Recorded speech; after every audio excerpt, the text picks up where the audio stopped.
नमस्कार। आज की बात में आपका स्वागत है। आज हमारे देश में चुनाव का महापर्व शुरू हुआ। लोकसभा चुनाव के पहले फेज के लिए वोटिंग हुई। 21 राज्यों और केंद्र शासित प्रदेशों की 102 सीटों पर वोट डाले गए।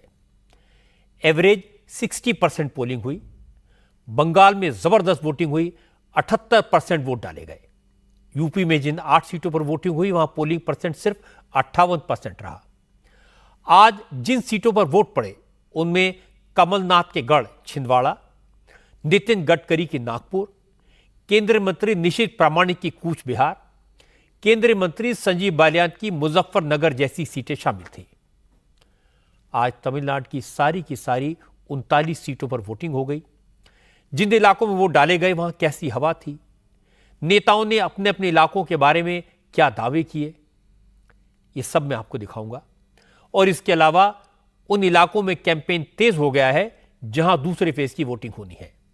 आज प्रधानमंत्री नरेंद्र मोदी ने यूपी, मध्य प्रदेश और महाराष्ट्र में 3 रैलियां की। अमित शाह, राजनाथ सिंह और योगी आदित्यनाथ की रैलियां भी हुई। अखिलेश यादव ने नोएडा में चुनाव सभा की। मल्लिकार्जुन खड़गे आज बिहार में थे, लेकिन राहुल गांधी और प्रियंका गांधी की आज कोई रैली नहीं हुई। नरेंद्र मोदी ने आज कैंपेन को नेक्स्ट लेवल पर पहुंचा दिया। अब तक मोदी अपनी रैलियों में अयोध्या के मुद्दे का जिक्र करते थे, राम मंदिर की बात करते थे, लेकिन आज मोदी ने चुनाव में भगवान कृष्ण के अपमान का मुद्दा उठाया।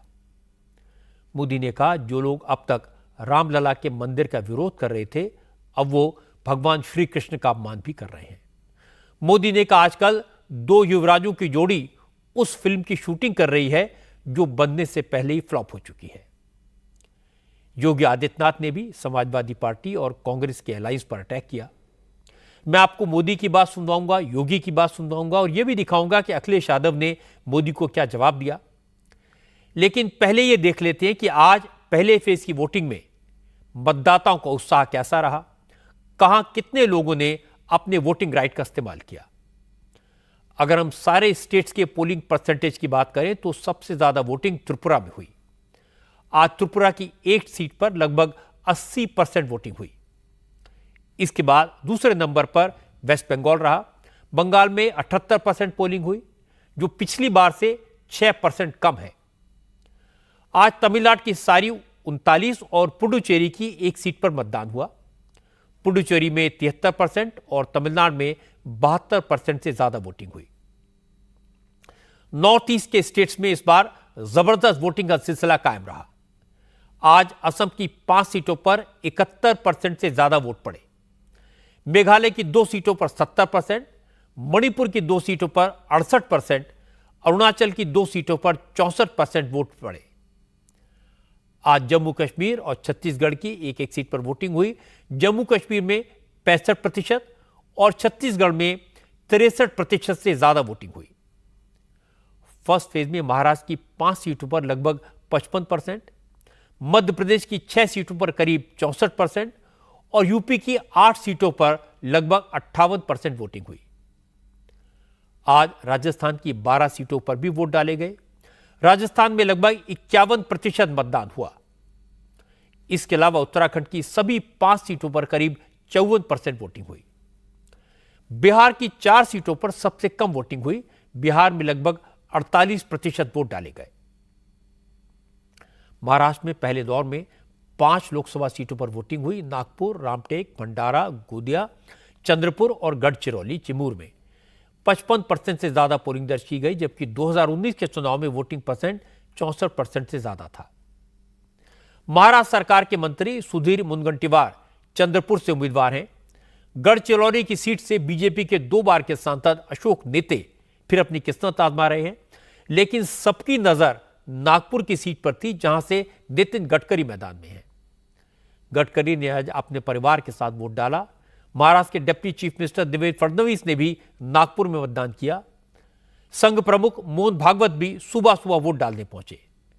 नितिन गडकरी ने कहा लड़ाई जीत हार की है ही नहीं, जनता का मूड देखकर लग रहा है कि रिजल्ट के दिन सिर्फ यह तय होगा कि उनका विनिंग मार्जिन कितना बढ़ा। वचन यानी मैंने ये 5 साल का प्रॉमिस और इसके साल 10 साल में जो प्रॉमिस किए थे वो लगभग पूरे किए और जो नहीं हुए उसका एक्सप्लेनेशन मैंने उस दिन प्रेस कॉन्फ्रेंस में दिया था। नागपुर को देश का, भारत का पहले 5 शहरों में सुंदर, स्वच्छ और प्रदूषण मुक्त शहर बनाना चाहते हैं। कम से कम 350 खेलने के मैदाने बनाना चाहते हैं। 200 से 250 अच्छे बगीचे बनाने चाहते हैं। 50 से ज़्यादा मार्केट्स बनाना चाहते हैं। और नागपुर का एक अच्छा प्लान किया है, सब रोड कंक्रीट के हो गए। मैं जात, पंथ, धर्म, भाषा और पार्टी, इसके सब बियॉन्ड काम करता हूँ। मेरे पास हजारों लोग आते हैं, मैं कभी उनको पार्टी नहीं पूछता, जात नहीं पूछता, धर्म नहीं पूछता। मैं काम करता हूँ और यही मैं 10 साल करते हुए आया है। और इसी कारण लोगों के मन में मेरे प्रति प्रेम है, विश्वास है और समर्थन है।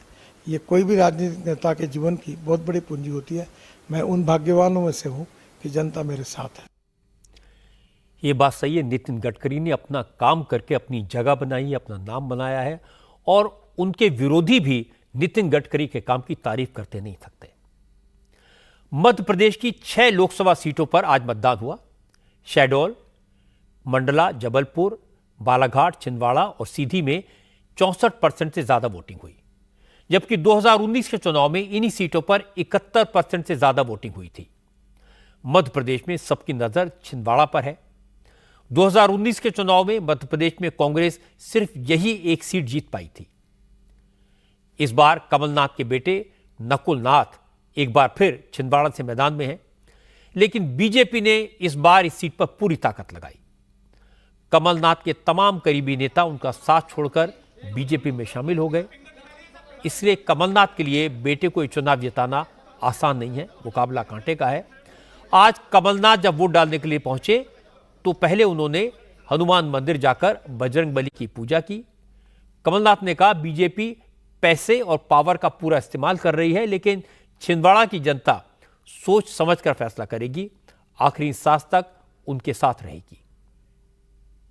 मुझे छिंदवाड़ा की जनता पर पूरा विश्वास है। हाँ। वे सबसे बड़े गवाह हैं और सच्चाई का साथ दे। छिंदवाड़ा के भविष्य का सवाल है। कर रही थी सब पूरी तरह उन्होंने घेरा।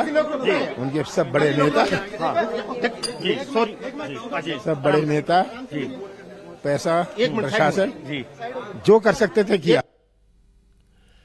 नकुल नाथ भी अपनी जीत का दावा तो कर रहे हैं, लेकिन उन्होंने भी बीजेपी पर चुनाव में गड़बड़ी का इल्जाम लगाया। नकुल नाथ ने भी यही बात कही कि बीजेपी किसी भी हाल में ये सीट जीतना चाहती है, इसलिए चुनाव में साम दाम दंड भेद हर तरह की शक्ति का पूरा इस्तेमाल किया। हर चुनाव संघर्ष होता है। ये चुनावी संघर्ष था, लेकिन मुझे छिंदवाड़ा की जनता पर पूरा विश्वास है कि वे दोबारा मुझे अपना प्यार और आशीर्वाद देंगे। छिंदवाड़ा की जनता सबसे बड़ी गवाह है कि कितना विकास छिंदवाड़ा में हुआ है और मुझे जनता पे पूरा भरोसा है। केवल प्लेइंग फील्ड दी गई थी आप लोगों को खेलने के लिए, आप ऐसा लगातार आरोप लगा रहे हैं? दुरुपयोग किया गया प्रशासन, पुलिस, पैसों का। नकुल नाथ के सामने बीजेपी के उम्मीदवार बंटी साहू हैं। बंटी साहू ने कहा जिनके पास 800 करोड़ की संपत्ति है वो बीजेपी पर चुनाव में मनी पावर के इस्तेमाल का आरोप लगा रहे हैं। कौन इस पर यकीन करेगा? बंटी साहू ने कहा हकीकत यह कि कमलनाथ भी समझ गए हैं कि जनता का मूड क्या है, इसीलिए अभी से हार के बहाने तलाश रहे हैं। पास 3 हेलीकॉप्टर से प्रचार कर रहे हैं। 800 करोड़ रुपए की संपत्ति के मालिक हैं घोषित। छिंदवाड़े की जनता जानती है कि 45 वर्षों से धनबल, शराब माफिया, षड्यंत्र, सामंतवादी, परिवारवाद की राजनीति कौन कर रहा है, गुंडे कौन लाता है। आज आप देख लो नरसिंहपुर के गुंडे, आज आप देख लो जबलपुर से गुंडे लाए जा रहे हैं, आज आप देखिए नागपुर के गुंडे, जो एक विधायक जिनकी सदस्यता चली गई, ऐसे गुंडों को ला करके आप छिंदवाड़े की जनता को धड़ा चमका करके चुनाव जीतना चाहते हैं। ये बौखला गए हार देख के। इनको दिख रहा है कि मोदी छिंदवाड़े से जीत रहे हैं, क्योंकि छिंदवाड़े की जनता ने तय कर ली कि मोदी जी को वोट देना है, मोदी जी को प्रधानमंत्री बनाना है। तो ये बौखला गए हैं, जिस षड्यंत्र का उपयोग कर रहे हैं। अब जनता इसका जवाब। कमलनाथ ने छिंदवाड़ा को 40 साल से नर्चर किया है। वो वहां के चप्पे चप्पे को जानते हैं, लोगों को पहचानते हैं। इसलिए अगर इस सीट पर उनके बेटे नकुलनाथ की हार हो जाए तो ये बहुत बड़ा आश्चर्य होगा। आज पश्चिमी उत्तर प्रदेश की बिजनौर, कैराना, मुरादाबाद, मुजफ्फरनगर, नगीना, पीलीभीत, रामपुर और सहारनपुर में वोट डाले गए। इन सीटों पर लगभग 58% वोटिंग हुई। लोग सुबह 7 बजे से वोटिंग के लिए लाइनों में लग गए। मुजफ्फरनगर से केंद्रीय मंत्री संजीव बालियान, पीलीभीत से उत्तर प्रदेश सरकार के मंत्री जितेंद्र प्रसाद और नगीना से आजाद समाज पार्टी के अध्यक्ष चंद्रशेखर आजाद मैदान में हैं। यूपी के इस इलाके को जाट लैंड कहा जाता है। गन्ना बेल्ट के इस इलाके में मुस्लिम वोटर्स की संख्या भी 35 से 50% तक है। लेकिन आज इस इलाके की 8 सीटों पर पिछले चुनाव के मुकाबले वोटिंग परसेंटेज कम रहा। सबसे ज्यादा 63% वोटिंग सहारनपुर में हुई और सबसे कम रामपुर में करीब 53% वोट डाले गए। यूपी में वैसे तो चुनाव शांति से हुआ, लेकिन मुजफ्फरनगर सीट के मोतीमहल बूथ के पास दो पक्ष आपस में भिड़ गए, मारपीट हुई। हालांकि पुलिस तुरंत मौके पर पहुंच गई। पुलिस ने इस मामले में एक शख्स को गिरफ्तार भी किया है।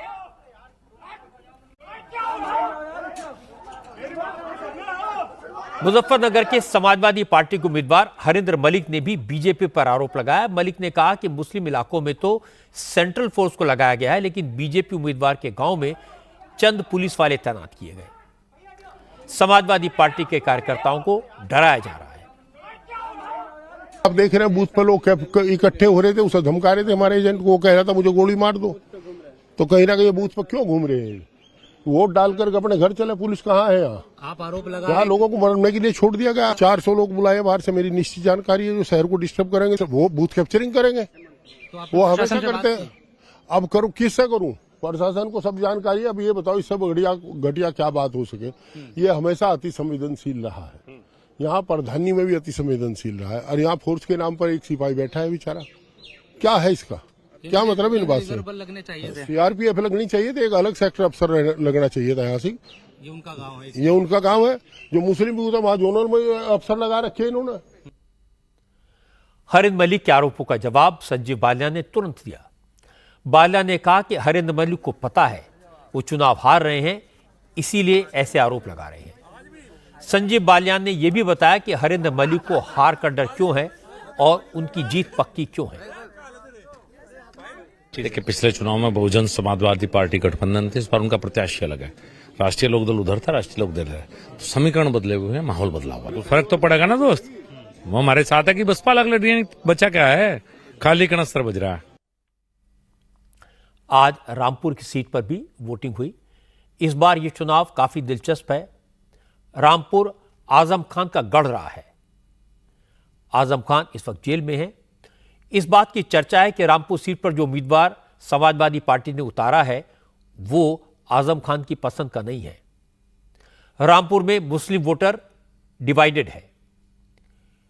रामपुर में मुस्लिम वोटर हमेशा बड़ा फैक्टर रहा है, लेकिन रामपुर सीट से बीजेपी उम्मीदवार घनश्याम लोधी का कहना है कि मुस्लिम वोटर्स भी उनके साथ आ गए हैं। घनश्याम लोधी ने कहा कि 2 साल में उन्होंने बिना भेदभाव रामपुर के लोगों के लिए काम किया, उसका असर तो दिखेगा। घनश्याम लोधी ने कहा कि रामपुर का रुख देखकर विपक्ष का कोई बड़ा नेता यहां प्रचार करने के लिए आने की हिम्मत भी नहीं जुटा सका। जनता के बीच में रहकर जनता की सेवा की है मैंने, और मैंने ये नहीं देखा कौन हिंदू कौन मुस्लिम। जो मेरे घर पे आया सबको बराबर का सम्मान देने का काम किया है, क्यों हमारी पार्टी का नारा है सबका साथ सबका विकास। उस पर हमने काम किया है और जो भी हमारे घर पे आया सबका काम हुआ। और आज वही वजह है कि हिंदू मुस्लिम मिलकर यहाँ का और भारतीय जनता पार्टी के साथ खड़ा है। अक्षय बात कोई मुद्दा तो है नहीं आज के तौर, क्योंकि जनता के बीच में वो जाना भी नहीं चाहते। अब यहाँ रामपुर को ले लीजिए, रामपुर में आज भी एक भी कोई नेता विपक्ष का यहाँ रामपुर नहीं आया, क्योंकि इन लोगों ने काम तो किया नहीं है जनता के लिए। बंद कमरे में बैठे रहे, ट्विटर खेलते रहे। रामपुर सीट से बीएसपी ने मुस्लिम उम्मीदवार उतारा है। बीएसपी से जीशान खान चुनाव लड़ रहे हैं। उनकी पत्नी शैला खान भी राजनीति में है। उन्होंने बहुत इंटरेस्टिंग बात कही। शैला खान ने कहा कि रामपुर समाजवादी पार्टी का गढ़ नहीं, आजम खान का गढ़ है। यहां का वोटर आजम के नाम पर वोट डालता है। शैला खान ने कहा कि आजम खान ने अपने सपोर्टर से कहा कि वो समाजवादी पार्टी को वोट न दें, इसलिए रामपुर से बीएसपी की जीत पक्की है। रामपुर शहर जो है हमेशा से समाजवादी नहीं रहा है, आजमवादी रहा है।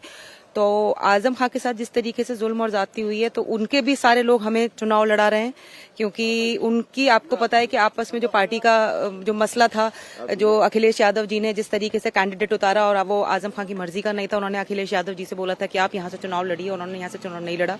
तो हमें आजम खां के लोग भी इलेक्शन लड़ा रहे हैं, और प्लस हमें जो पूरा बसपा का कैडर वोट है वो भी मिल रहा है, और हमें बहुत अच्छी तरीके से यहाँ से जहां जहां हम अभी स्थिति देखकर आ रहे हैं, अच्छा हमारा चुनाव है। ये बात सही है कि आजम खान का रामपुर में हमेशा दबदबा रहा है, लेकिन इस वक्त वो जेल में है।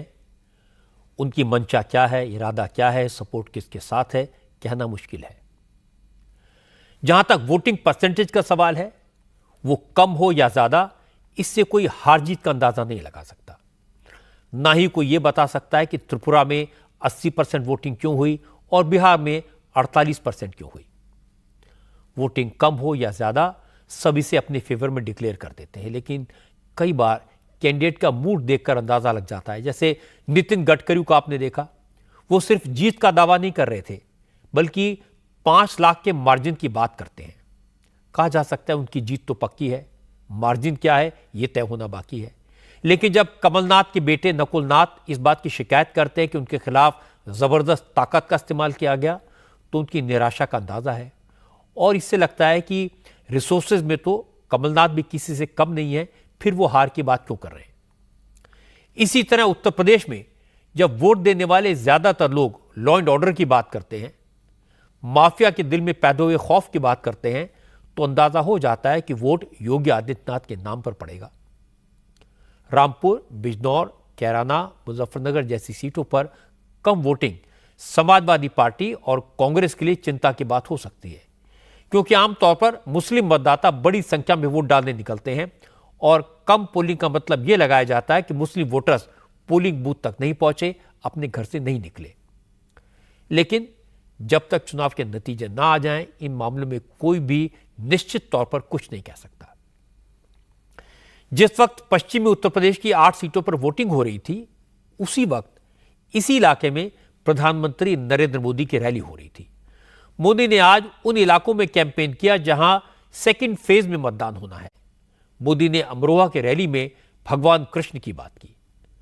असल में यह कहा जाता है कि अमरोहा को श्री कृष्ण ने बसाया था। इसके बाद श्री कृष्ण द्वारका चले गए थे। आज मोदी ने इसी बात का जिक्र करके राहुल गांधी पर हमला किया। मोदी ने कहा, जो भगवान राम और कृष्ण हमारे आराध्य हैं, करोड़ों हिंदुओं की जिनमें आस्था है, कांग्रेस बार बार उनके अस्तित्व को नकारती है। मोदी ने कहा वो द्वारका गए, समंदर के भीतर जाकर श्री कृष्ण की आराधना की, तो कांग्रेस के युवराज ने इसका मजाक उड़ाया, कहा द्वारका है ही नहीं। मोदी ने कहा अब वो यादव बंधु जो खुद को भगवान कृष्ण का भक्त बताते हैं, उन्हें जवाब देना चाहिए कि श्री कृष्ण का अपमान करने वाली कांग्रेस के साथ अलायंस कैसे कर सकते हैं। मैं कुछ दिनों पहले द्वारिका नगरी गया था, और अमरोहा तो सीधा सीधा श्री कृष्ण के साथ नाता रखने वाली जगह है।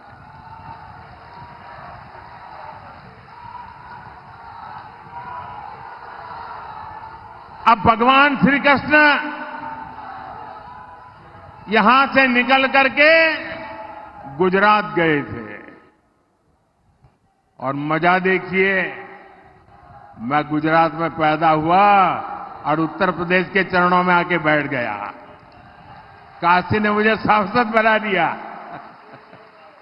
अब मैं द्वारिका गया, सारे जो आर्कियोलॉजी वालों ने उन्होंने खोज के निकाला है कि समुद्र के नीचे मूल द्वारिका है, और वहां मैं गया, समुद्र में बहुत गहरा चला गया, जहां श्री कृष्ण जी की पुरानी द्वारका नगरी की, वहां मैं पहुंचा, और बड़ी श्रद्धा के साथ, बड़ी आस्था के साथ मैंने पूजा की,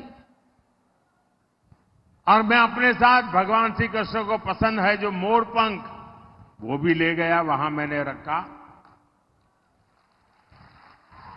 लेकिन कांग्रेस के साहजादे कहते हैं कि समंदर के नीचे पूजा करने योग्य कुछ है ही नहीं। हमारी हजारों वर्ष की मान्यता को, भक्ति को, जिसके साक्षात सबूत है, इस तरह खारिज कर रहे हैं लोग सिर्फ और सिर्फ वोट बैंक के खातिर। और जो अपने आप को यदुवंशी कह करके ढोल पीटते हैं, मैं जरा उनको पूछना चाहता हूं, बिहार में जो लोग कहते हैं ना हम यदुवंशी हैं, उत्तर प्रदेश में जो नेता यदुवंशी का मलाई खाने के लिए निकलते हैं, मैं उनको पूछना चाहता हूं, अगर आप सच्चे यदुवंशी हैं तो भगवान द्वारिका की पूजा करने वाले का अपमान करने वाली पार्टी के साथ कैसे बैठ सकते हो? कैसे उनके साथ समझौता कर सकते हो? इसके बाद प्रधानमंत्री मोदी ने राहुल गांधी और अखिलेश यादव की जोड़ी पर निशाना लगाया। कहा, लोकसभा के इलेक्शन में दो शहजादों की जोड़ी एक बार फिर साथ आई है। फिल्म की शूटिंग कर रही है, लेकिन उनकी फिल्म को पब्लिक ने पहले ही रिजेक्ट कर दिया। यूपी में एक बार फिर दो शहजादों की जोड़ी, उनकी फिल्म का शूटिंग चल रहा है आजकल।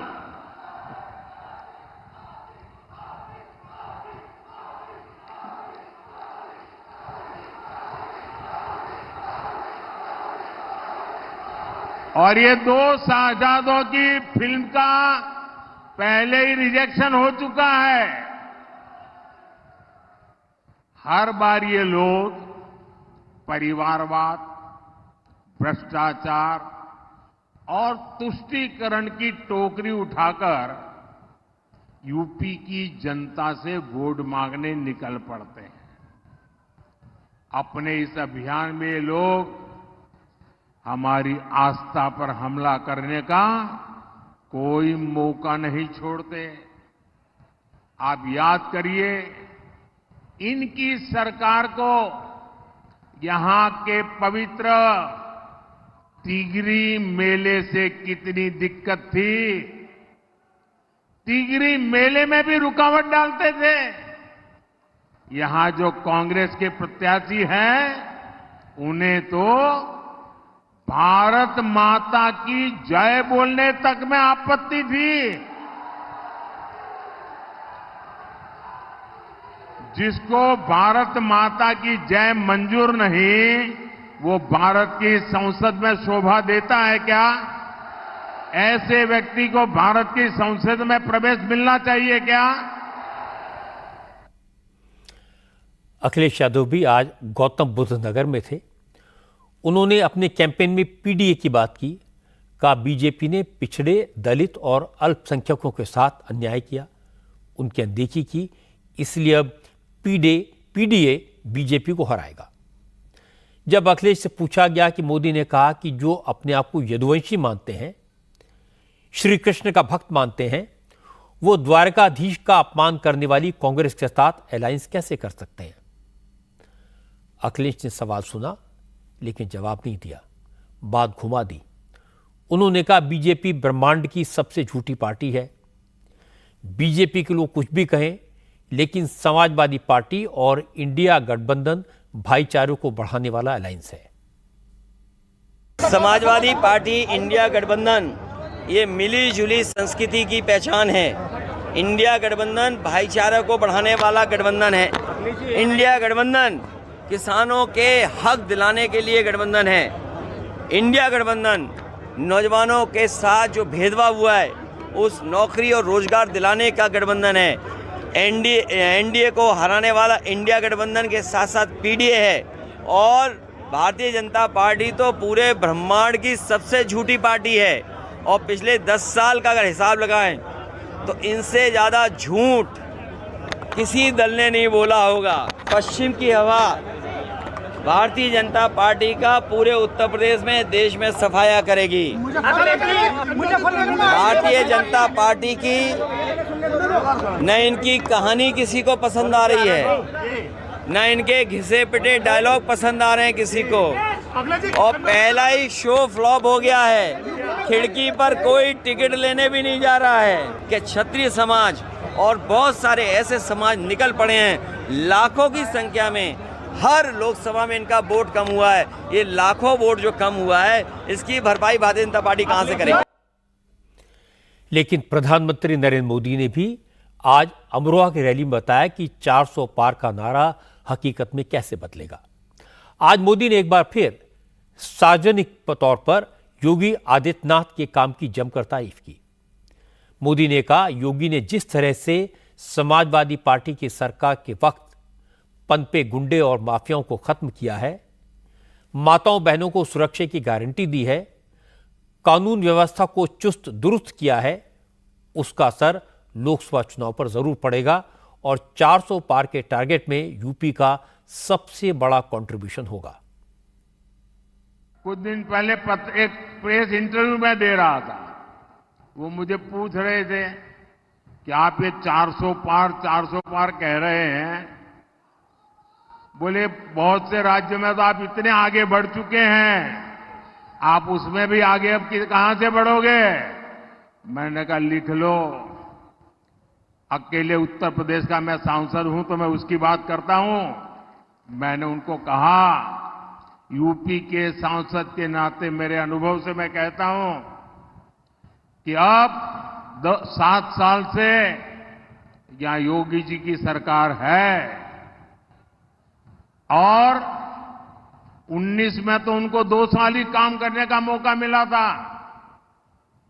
अभी तो 7 साल में उन्होंने यूपी में ये दिखा दिया है कि गवर्नेंस क्या होता है, कानून व्यवस्था क्या होती है, विकास क्या होता है। और इसलिए मैंने कहा लिख लो, योगी जी के नेतृत्व में 14 का रिकॉर्ड टूटेगा, 19 का रिकॉर्ड टूटेगा और 14 और 19 दोनों रिकॉर्ड तोड़ करके इस बार उत्तर प्रदेश नया इतिहास बनाने वाला है। इससे पहले योगी आदित्यनाथ ने भी अपने अंदाज में विरोधियों पर हमले किए।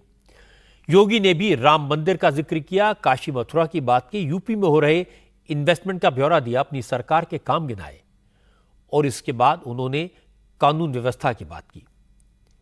योगी ने कहा कि कांग्रेस ने मुरादाबाद में दंगे करवाए, समाजवादी पार्टी और बीएसपी की सरकारों ने उस फाइल को दबा दिया। समाजवादी पार्टी की सरकार के वक्त दंगे हुए लेकिन दंगाइयों पर कोई एक्शन नहीं हुआ, लेकिन उनकी सरकार ने 40 साल पुरानी फाइलें निकलवा ली। जो गुंडे माफिया थे उन्हें या तो जेल भेज दिया या फिर जहन्नुम पहुंचा दिया। सपा बसपा के लोग तो क्या करते थे, दंगा करवाते थे। मुरादाबाद में दंगा करवाया था कांग्रेस ने 1980 में और दंगाई को छुपाने के लिए फाइल सपा बसपा कांग्रेस इन लोगों ने दबा के रखी। हम लोगों ने उस फाइल को निकाला और जो दोषी थे, जिन लोगों ने वहां पर हिंदू पर्व के दिन दंगा करवाया था, 40 साल के बाद उनके खिलाफ हमने कार्रवाई की है मुरादाबाद के अंदर। मुझे याद है जब 2017 में मैं प्रचार करने के लिए आया था यहां बुलंदशहर में, तब लोग डरते थे, कहते थे अरे साहब फलाना व्यक्ति चुनाव लड़ रहा है। मैंने कहा घबराओ मत, एक बार बीजेपी की सरकार आने दीजिए, माफिया को वहीं पहुंचा देंगे जहां वो पहुंचने का हकदार है। या तो जेल होगी और या फिर जहन्नुम होगा, इसके अलावा दूसरी तीसरी जगह होगी ही नहीं उसके लिए। और बहनों और भाइयों, आज आप देख रहे होंगे माफिया सब गायब। बड़े बड़े दंगाई और माफिया अपराधी जो पहले सत्ता के सरपरस्त बनते थे, आज राम नाम सत्य है की यात्रा पे निकल गए हैं। यह बात बिल्कुल सही है कि योगी के शासनकाल में यूपी की कानून व्यवस्था में जबरदस्त सुधार हुआ है। अपराधियों के मन में कानून का डर पैदा हुआ है। एनकाउंटर और बुलडोजर 2 शब्द यूपी में खूब सुनाई देते हैं। यूपी में इन्वेस्टमेंट आ रहा है, उद्योगपति यूपी में पैसा लगाना चाहते हैं। योगी के राज में एक भी दंगा नहीं हुआ, इसलिए ये योगी आदित्यनाथ की बड़ी उपलब्धि है और योगी चुनावी सभाओं में इसके आधार पर वोट मांगते हैं। इसमें कोई गलत बात नहीं है, लेकिन नरेंद्र मोदी इससे भी आगे की बात सोचते हैं। समाजवादी पार्टी को बड़ी संख्या में यादवों का वोट मिलता है, इसीलिए आज मोदी ने अमरोहा में द्वारकाधीश के अपमान का मुद्दा उठाया। राहुल गांधी ने अपनी रैली में मोदी का मजाक उड़ाया था, कहा था मोदी दिखावे के लिए द्वारका में समंदर के नीचे गए, वहां कोई पंडित नहीं था, लेकिन मोदी वहां बैठकर कृष्ण की पूजा कर रहे थे। इस पर मोदी ने अखिलेश और तेजस्वी से जवाब मांगा। अब ये दोनों नेता क्या जवाब देंगे? जहां तक समाजवादी पार्टी और कांग्रेस के अलायंस का सवाल है, तो अखिलेश और राहुल को लग रहा है कि उन्हें मुसलमानों का वोट एक मुश्त मिलेगा। जातिगत जनगणना की बात करके वो दलित, पिछड़ों और आदिवासियों को अपने पाले में लाने की कोशिश करेंगे, उसमें कामयाब हो जाएंगे। पश्चिम यूपी में ठाकुरों के बीजेपी से नाराज होने की बात भी फैलाई जा रही है और उन्हें लगता है कि उन्हें इसका फायदा होगा। ये बात आज अखिलेश ने नोएडा की रैली में कही भी, लेकिन पश्चिमी उत्तर प्रदेश की जिन 8 सीटों पर वोटिंग हुई उसमें ऐसा कुछ दिखाई नहीं दिया। बंगाल में पहले फेज में आज बंपर वोटिंग हुई। बंगाल की 3 सीटों कूच बिहार, अलीपुरद्वार और जलपाईगुड़ी में आज वोट डाले गए। इन 3 सीटों पर 77% से ज्यादा वोटर टर्नआउट रिकॉर्ड किया गया। हालांकि यह फिगर पिछले इलेक्शन के मुकाबले कम है। पिछले चुनाव में 84% से ज्यादा वोटिंग हुई थी, लेकिन बंगाल चुनाव में हिंसा का इतिहास पुराना है और आज फिर दोहराया गया। कूच बिहार सीट पर जमकर हिंसा हुई। चांदमारी इलाके में वोटर्स को वोट देने से रोकने के पत्थर चले। इसमें बीजेपी के बूथ प्रेसिडेंट को चोटें आई। बीजेपी ने तृणमूल कांग्रेस पर हिंसा का आरोप लगाया। कूच बिहार के ही मध्य फोलीमारी इलाके के एक बूथ में जमकर बमबाजी हुई। पुलिस ने कुछ बिना फटे बम बरामद किए। कूच बिहार के सीतालकुची में तृणमूल कांग्रेस और बीजेपी के कार्यकर्ताओं के बीच झड़प हुई। दिनहाटा में कार्यकर्ताओं के बीच झड़प में तृणमूल कांग्रेस के ब्लॉक प्रमुख उदयन गुहो घायल हो गए। तृणमूल कांग्रेस का आरोप है कि निशित प्रामाणिक के इशारे पर वोटिंग को प्रभावित करने के लिए ममता के समर्थकों पर हमला किया गया, लेकिन निशित प्रामाणिक ने इलेक्शन कमीशन से मांग की है कि बंगाल में अगले दौर की वोटिंग के वक्त सेंट्रल फोर्सेस की तैनाती की जाए और आज जो घटनाएं हुई हैं उसकी जांच एनआईए से कराई जाए। बहुत सारा जगह पे जो है वायलेंस करने का प्रयास किया तृणमूल कांग्रेस, लेकिन जनता ने प्रतिवाद और प्रतिरोध बनाया। तृणमूल कांग्रेस का यह लास्ट प्रयास है और सांगठनिक रूप से तृणमूल कांग्रेस जो है यहाँ पर खत्म हो गया है। अभी जो है पुलिस और तृणमूल कांग्रेस का कुछ एंटी सोशल एलिमेंट्स, कुछ गुंडे, इन लोगों को देके ही ये लोग वोट कराने का प्रयास कर रहा है। ममता बनर्जी आके कहा था कि मेरे पास, उन्होंने कहा उनके पास जो है वोटिंग मशीनरीज है, तो वही वोटिंग मशीनरीज का यूज़ करने का प्रयास कर रहा है। जहाँ जहाँ ऐसा घटना हुआ है निरपेक्षता के साथ जाँच होना चाहिए। डेफिनेटली अगर एनआईए करेगा तो सबसे अच्छा हो सकता है। बंगाल में चुनाव के दौरान हिंसा कोई नई बात नहीं है, लेकिन इस बार इलेक्शन कमीशन से सुरक्षा के कड़े इंतजाम किए गए हैं। बहुत सारे अफसरों को हटाया गया। सेंसिटिव इलाकों में सेंट्रल फोर्सेस की तैनाती हुई है। इसलिए आज छुटपुट घटनाएं तो हुई, किसी की जान नहीं गई, ये राहत की बात है। लेकिन आज सिर्फ 3 सीटों पर वोटिंग हुई है। इन तीनों सीटों पर पिछले चुनाव में तृणमूल कांग्रेस की हार हुई थी, बीजेपी जीती थी। इसलिए ममता ने इस बार इन तीनों सीटों पर बहुत ताकत लगाई थी। ममता ने अपनी रैली में मुस्लिम वोटर्स से यहां तक कहा था कि जो लोग यहां पर वोटर हैं लेकिन काम धंधे के सिलसिले में बाहर रहते हैं और ईद मनाने के लिए घर आए थे, वो कुछ दिन और रुक जाएं और वोट डालने के बाद ही वापस जाएं, क्योंकि अगर इस बार गड़बड़ी हो गई, बीजेपी जीत गई, तो सीए आ जाएगा, नागरिकता चली जाएगी। यही बात दिखाती है कि ममता कितनी परेशान है। लेकिन बड़ी बात यह कि ममता की अपील के बाद भी इन तीनों सीटों पर पोलिंग परसेंटेज पिछले चुनाव की तुलना में 6% कम हुआ और यह बात ममता को परेशान करेगी। बिहार की बात कर लेते हैं। आज बिहार की 4 लोकसभा सीटों औरंगाबाद, गया, नवादा और जमुई पर वोटिंग हुई। बिहार की इन 4 सीटों पर 48% वोटिंग हुई, जबकि 2019 में लगभग 53% मतदान हुआ था। बिहार में पहले राउंड की 4 सीटों में से औरंगाबाद और नवादा सीटों पर बीजेपी लड़ रही है, जबकि गया और जमुई की सीट बीजेपी के अलायंस पार्टनर्स के पास है। औरंगाबाद में बीजेपी के सिटिंग एमपी सुशील सिंह का मुकाबला आरजेडी के अभय कुशवाहा से है। नवादा में आरजेडी के शरण कुशवाहा और बीजेपी के विवेक ठाकुर के बीच मुकाबला है। गया से पूर्व मुख्यमंत्री जीतनराम मांझी एनडीए के उम्मीदवार हैं। मांझी का मुकाबला आरजेडी के कुमार सर्वजीत से है। और बिहार में इस बार सबसे चर्चित सीट है जमुई की। यहां से चिराग पासवान की लोक जनशक्ति पार्टी के चिराग पासवान ने अपने brother in law Arun Bharati को उतारा है। अरुण भारती का मुकाबला आरजेडी की अर्चना रविदास से है। वोटिंग से 2 दिन पहले तेजस्वी यादव की सभा में एक समर्थक ने चिराग पासवान को गालियां दी, उनकी मां के बारे में अपमानजनक शब्द कहे, लेकिन तेजस्वी ने अपने समर्थक को रोका नहीं। वोटिंग से पहले यह बड़ा इशू बन गया। हालांकि जब तेजस्वी से इस बारे में सवाल किया गया तो उन्होंने इस बात को घुमा दिया। तेजस्वी ने कहा वो गारंटी देते हैं इस बार बिहार के नतीजे चौंकाने वाले होंगे। इसके बाद तेजस्वी की जुबान फिसल गई। उनके मुंह से निकल गया महागठबंधन फर्स्ट फेज की 4 सीटें हारेगा, लेकिन उन्होंने बात को संभाला। कहा महागठबंधन बिहार की सभी 40 सीटें जीतने वाला है।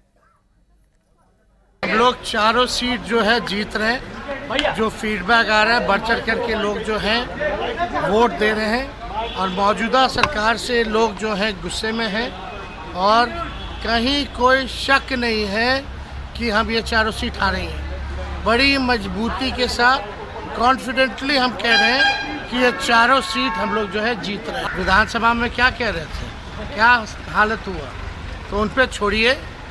पूरी तरीके से कहीं इफ एंड बट नहीं है।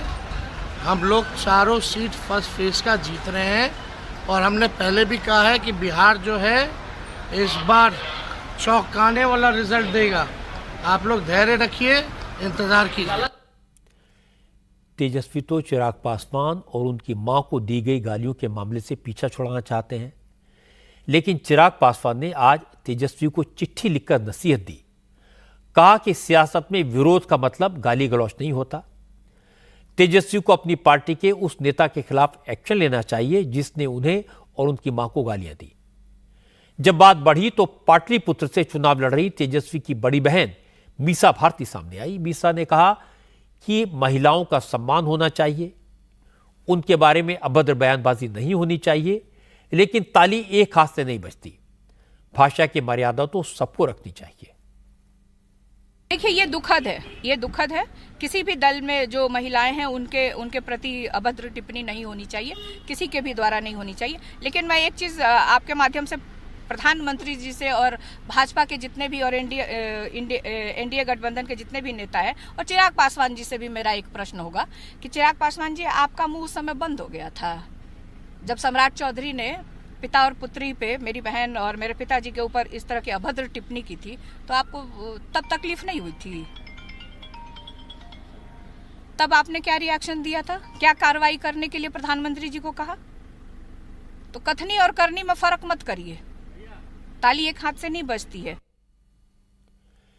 चिराग पासवान ने कैंपेन के दौरान मीसा भारती को तो कोई जवाब नहीं दिया, लेकिन इस बार आपकी अदालत में चिराग पासवान मेरे मेहमान हैं। आपकी अदालत में चिराग ने मीसा को अपनी बड़ी बहन बताया, तेजस्वी से अपने गहरे रिश्तों की बात की, लेकिन जब बात राजनीति की आई तो उन्होंने खुलकर जवाब दिया और इस मामले में उन्होंने लालू यादव को भी नहीं छोड़ा। इस चुनाव में लालू यादव का पार्टिसिपेशन लिमिटेड है। वो कम बोलते हैं, लेकिन जब भी बोलते हैं नपी तुली बात करते हैं। लालू लोगों से कहते हैं कि अगर मोदी तीसरी बार प्रधानमंत्री बने तो संविधान को खत्म कर देंगे, आरक्षण समाप्त कर देंगे। यह बड़ा सधा हुआ पॉलिटिकल मैसेज है जो आरक्षण पाने वाली जातियों को डरा सकता है। आपकी अदालत में चिराग पासवान ने इसका करारा जवाब दिया। चिराग ने याद दिलाया कि उनके पिता रामविलास पासवान मंडल कमीशन की रिपोर्ट लागू कराने वालों में थे, आरक्षण के लिए लड़ने वालों में थे और अब चिराग उसी रास्ते पर चल रहे हैं। संविधान के बारे में, आरक्षण के बारे में नरेंद्र मोदी की राय क्या है, चिराग पासवान क्या सोचते हैं, इस पर चिराग पासवान का पूरा जवाब तो आप सुन पाएंगे कल रात 10 बजे। लेकिन फिलहाल मैं आपको चिराग पासवान के जवाब की एक झलक दिखा देता हूं। जो व्यक्ति लगातार इसी संविधान की वजह से देश के प्रदेश के सर्वोच्च पदों पे रहा, कारण क्या है कि कोई संविधान को बदलेगा? और क्यों? बाबा साहब का बनाया हुआ ये संविधान है, कोई मजाक थोड़ी है। आज जो प्रधानमंत्री संविधान के सामने नतमस्तक होकर और उसकी शपथ खाकर बोलते हैं कि जो भी होगा संविधान के आधार पर होगा, और ये वो लोग हैं जो संविधान समाप्त होने की बात करते हैं, जिन्होंने संविधान का गलत इस्तेमाल कर देश में आपातकाल लगाने का काम किया। जो लोग आज लोकतंत्र की हत्या की बात करते हैं, जो लोग बोलते हैं कि देश में लोकतंत्र समाप्त हो जाएगा, तो इमरजेंसी में क्या हुआ था? और आदरणीय लालू जी का आप जिक्र करें, इनके तो परिवार के बच्चों के नाम उस आपातकाल की धाराओं में जो धाराएं लगाई गई थी उसके ऊपर रखे गए थे। तो ऐसे में ये भ्रम फैलाने की आदत है। 2015 का भी रजिस्टर आप देखेंगे, बिहार विधानसभा का चुनाव चल रहा था, उस वक्त भी एक बयान को पकड़कर आरक्षण समाप्त हो जाएगा, आरक्षण समाप्त हो जाएगा, एक ऐसा हो हल्ला मचा दिया गया कि पूरा चुनाव उस दिशा में चला गया। 10 साल बीत गए इस बात। मोदी जी से बात की है, उनकी गारंटी है कि आरक्षण कभी खत्म नहीं होगा? गारंटी मैं रखता हूं ना, मैं देता हूं। मेरे नेता जब तक थे हम लोग बोलते थे हम लोग सरकार के हिस्से में हैं पहरेदार बनकर। तो ऐसे में ये गारंटी प्रधानमंत्री की तो है ही है, पर आज की तारीख में गारंटी मैं भी दे सकता हूं कि भाई जब तक चिराग पासवान है, कम से कम इस बात से तो डरने की जरूरत नहीं है कि किसी गरीब का कोई हक छीना जाएगा, ये विश्वास मैं दूंगा। आपकी अदालत में चिराग पासवान ने अपने बारे में, अपने राजनीतिक अनुभव के बारे में, पिछले 3 साल में आई मुश्किलात के बारे में खुलकर बात की। राजनीति में आने से पहले चिराग ने कंगना रनौत के साथ एक फिल्म में एक्टिंग की थी। ये फिल्म फ्लॉप हुई। चिराग ने फैशन डिजाइनिंग के काम में भी हाथ आजमाए थे, पर काम नहीं बना। आखिरकार वो अपने पापा रामविलास की बात मानकर लोक जनशक्ति पार्टी में आए। बिहार की राजनीति में चिराग पासवान एक जाना पहचाना चेहरा कैसे बने, उन्होंने अपनी पहचान कैसे बनाई, इसके बारे में चिराग ने डिटेल में बात की। तो आपकी अदालत का यह पूरा शो आप देख सकेंगे कल रात 10 बजे। चिराग पापा रामविलास पासवान देश के बड़े नेताओं में से एक थे। गिनीज बुक ऑफ रिकॉर्ड में नाम था सबसे ज्यादा मार्जिन से चुनाव जीतने वालों में। इतना सब कुछ घर में था, उसके बाद भी आप शुरू के दिनों में राजनीति में इंटरेस्टेड नहीं थे? सो आई डोंट नो कि मैं इसको कैसे बताऊं। अरे अभी तो शुरुआत है। उस वक्त भी मैंने एक ईमानदार प्रयास किया एक ऑल्टरनेटिव करियर की। क्यों, कंगना रनौत पसंद नहीं आई या फिल्म करियर पसंद नहीं आई? नेता का बेटा था, नेता ही बनना था और कोई ऑप्शन नहीं था। या ये कि बाकी सब जगह फ्लॉप हो गए तो इसीलिए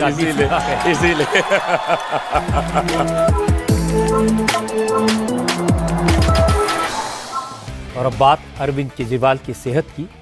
केजरीवाल जेल में कैसी डाइट ले रहे हैं, उनका शुगर लेवल फ्लक्चुएट क्यों कर रहा है, उन्हें इंसुलिन की जरूरत है या नहीं, ये सब सियासत के मुद्दे बन गए। आज केजरीवाल की तरफ से कोर्ट में एक फ्रेश पिटीशन फाइल की गई, जिसमें केजरीवाल ने अदालत से तिहाड़ जेल प्रशासन को यह निर्देश देने की गुजारिश की कि उन्हें इंसुलिन का इंजेक्शन दिया जाए। आज कोर्ट में तिहाड़ जेल प्रशासन की तरफ से केजरीवाल का पूरा डाइट चार्ट पेश किया गया। कोर्ट से कहा गया कि केजरीवाल की सेहत पर रेगुलर नजर रखी जा रही है। 2 सीनियर डॉक्टर्स लगातार उन्हें देख रहे हैं, इसलिए उनको अगर डॉक्टर से कंसल्ट करना है तो एम्स के डॉक्टर से करें। ईडी के वकील ने कहा केजरीवाल चीनी वाली चाय पीकर, आम, केले और मिठाई खाकर खुद अपनी तबीयत खराब करने का जतन कर रहे हैं, इसलिए उनका घर का खाना बंद किया जाना चाहिए। एम्स के डॉक्टर की सलाह पर उनका नया डाइट चार्ट बनाया जाए और वही खाना उन्हें दिया जाए। ईडी और तिहाड़ जेल प्रशासन की दलीलों का केजरीवाल के वकील सीनियर एडवोकेट अभिषेक मनु सिंघवी ने कड़ा विरोध किया। सिंघवी ने कहा यह मामला केजरीवाल और कोर्ट के बीच है, इसमें ईडी का कोई रोल नहीं है और तिहाड़ जेल के अधिकारियों को कानूनी तौर पर इस बात का अधिकार ही नहीं है कि वो किसी कैदी की खुराक, उसकी दवाई, उसके इलाज और खान पान में कोई दखल दें। कोर्ट ने ईडी से भी कहा कि वो इस मामले में अपना जवाब दाखिल करे। मामले की अगली सुनवाई अब सोमवार को होगी। कोर्ट की कार्रवाई खत्म हुई तो सियासत शुरू हो गई। आम आदमी पार्टी की तरफ से संजय सिंह और आतिशी सिंह ने 2 बार प्रेस कॉन्फ्रेंस की। केंद्र सरकार पर जेल में केजरीवाल की हत्या की साजिश का इल्जाम फिर दोहराया। संजय सिंह ने पूछा कि जेल के अधिकारी और दिल्ली के लेफ्टिनेंट गवर्नर ने आखिर केजरीवाल की डाइट की कॉन्फिडेंशियल जानकारी पब्लिक कैसे की। ईडी को किस कानून के तहत यह बताया कि जेल में केजरीवाल क्या खा रहे हैं। संजय सिंह ने कहा कि प्रधानमंत्री के इशारे पर जेल में केजरीवाल के खिलाफ बड़ी साजिश रची जा रही है और इसका अंजाम खतरनाक हो सकता है। जेल के नियमों के मुताबिक किसी भी कैदी के बारे में उसके स्वास्थ्य से संबंधित, उसके खान पान से संबंधित किसी प्रकार की कोई जानकारी आप सार्वजनिक नहीं कर सकते। मैं पूछना चाहता हूं, ईडी ने कल किस अधिकार से अरविंद केजरीवाल के झूठे डाइट चार्ट को मीडिया में प्रचारित करवाया? इसके पीछे की क्या साजिश है? अरविंद केजरीवाल के मामले में ईडी के अधिकारी हों, एलजी के ऑफिस के अधिकारी हों या जेल प्रशासन के अधिकारी हों, ये मिलकर उनके बारे में रोज षड्यंत्रपूर्ण खबरें मीडिया में देते हैं। अरविंद केजरीवाल के खिलाफ गहरी साजिश रची जा रही है और उनके साथ किसी भी तरह का हादसा जेल के अंदर हो सकता है। किसी भी तरह का जेल के अंदर हादसा हो सकता है। प्रधानमंत्री नरेंद्र मोदी के इशारे पर खिलवाड़ क्यों किया जा रहा है? केजरीवाल की हेल्थ को लेकर जिस तरह की बयानबाजी हो रही है, जिस तरह प्रधानमंत्री का नाम घसीटा जा रहा है, ये दुर्भाग्यपूर्ण है। यह सही है, केजरीवाल जेल में क्या खाते हैं इसका ईडी से कोई मतलब नहीं है। ईडी का काम शराब घोटाले की जांच करना है। इसी तरह यह बात भी बेमानी है कि केजरीवाल शुगर खाकर अपनी सेहत खराब कर रहे हैं ताकि उन्हें बेल मिल सके। लेकिन यह बात भी रिडिकुलस है कि सरकार केजरीवाल को मारने की साजिश रच रही है। और उससे भी खराब बात यह है कि इसके लिए मोदी को ब्लेम किया जा रहा है। इस सारे मामले का प्रधानमंत्री से क्या मतलब? आज के जमाने में कौन किसको इस तरह से मारने की साजिश रच सकता है? इसलिए ये सारी बातें बिल्कुल बेकार की हैं।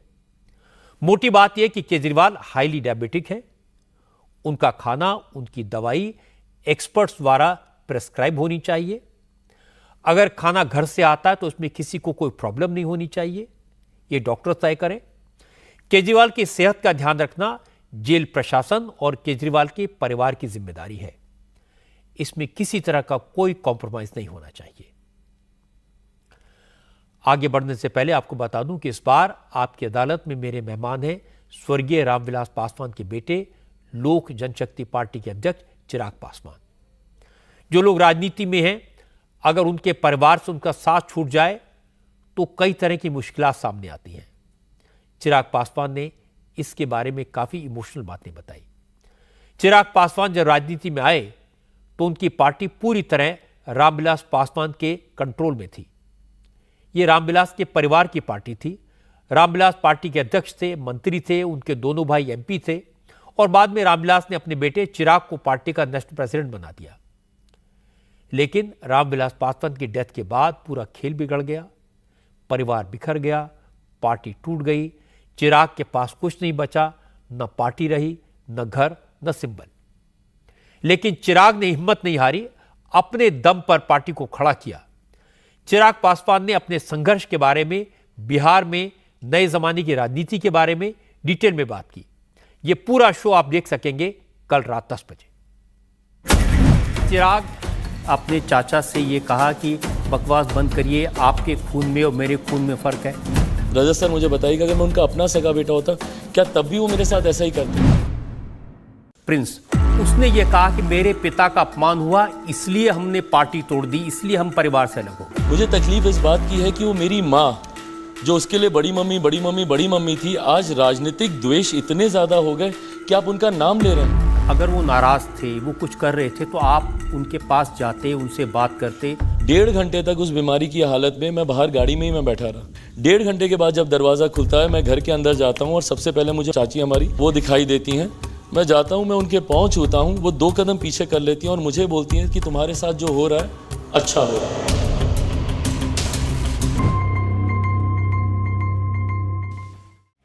महाराष्ट्र में संजय राउत ने आज एक नई कंट्रोवर्सी खड़ी कर दी। संजय राउत आज अमरावती से बीजेपी के टिकट पर चुनाव लड़ रही नवनीत राणा को नाचने वाली कह बैठे। संजय राउत अमरावती में कांग्रेस की टिकट पर चुनाव लड़ रहे महाविकास आघाड़ी के उम्मीदवार बलवंत वानखेड़े के लिए वोट मांगने पहुंचे थे। जैसी माइक संजय राउत के सामने आया, जुबान आउट ऑफ कंट्रोल हो गई। संजय राउत ने कहा, यह चुनाव कांग्रेस कैंडिडेट और किसी डांसर के बीच का नहीं है, यह चुनाव मोदी वर्सेस इंडिया अलायंस के नेताओं का है। ही लढाई बळवंत वानखडे आणि ती नाची जी आहे कोणी तिच्याशी नाही आहे,